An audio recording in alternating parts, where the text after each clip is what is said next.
There is this great story that I found about a mom. Her name is Ali Casaza, and she had, like many of us, had this room. Are you listening to me? Oh yeah, go ahead. Okay. So she has this room in her house, I'll just talk to you, in her house just filled with toys just for her kids, a toy room.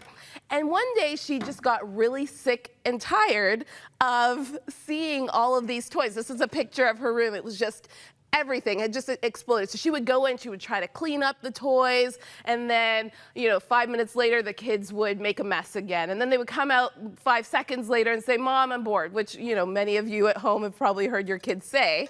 What is going on here? You're doing great. And so she decided, get this, to throw almost all of the toys out. I know.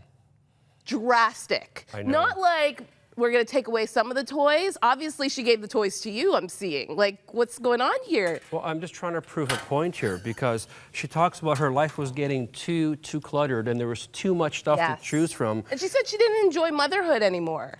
Yeah, well, it also said in the article that things being cluttered can actually cause people to be anxious. So how are you feeling with all this? My anxiety level is going up a little. Is this Please, enough? no. My anxiety level is at its limit right now. Okay. But okay, so what do you think about this? Because I have a similar situation in my home. We don't have a toy room, but I should have taken a picture of our living room before I left it this morning because there are toys everywhere. Yeah. Now, okay, I could understand where Allie's coming from. Seeing all the chaos all the time could sometimes be a little disheartening, can sometimes raise our anxiety levels. But how much do we as parents just claw back and realize that our house is always not going to look perfect, but our kids just want to enjoy the toys? Yeah, I don't think it's about, like having to have a perfect house all the time because, hey, my kids are older now, but I remember those days where there was toys everywhere, stepping on Legos and feeling shooting pain going through. Oh, those hurt like nobody's business. But I remember the frustration that it caused, having the chaos everywhere. And I get what she's saying. I call my office in my toy area, and I do have a toy area, I call it controlled chaos. My wife would argue that point. Yeah. But I don't know, for me, there's something about having some things that you like, out and around you. I don't know, for some reason, it gives me comfort. Yeah. But I get it if you have too much, it can go the other way.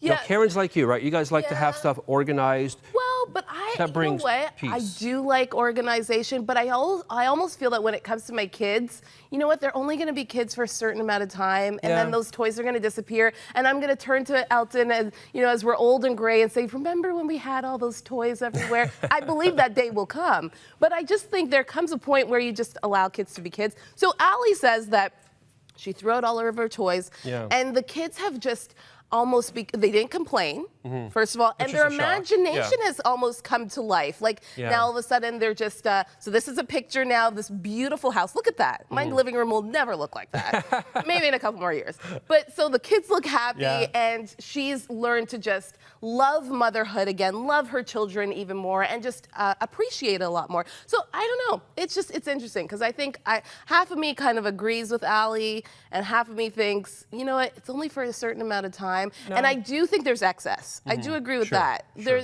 sometimes you have too many toys everywhere, but I think it's finding that balance. Am I the only one? No, I totally get what you're saying.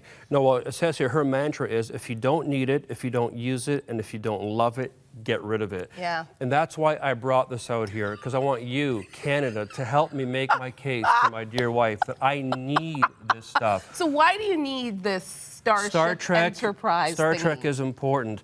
I was in Rome. I was at the Colosseum. That's a gladiator helmet. No explanation necessary. Every man should be allowed to have that.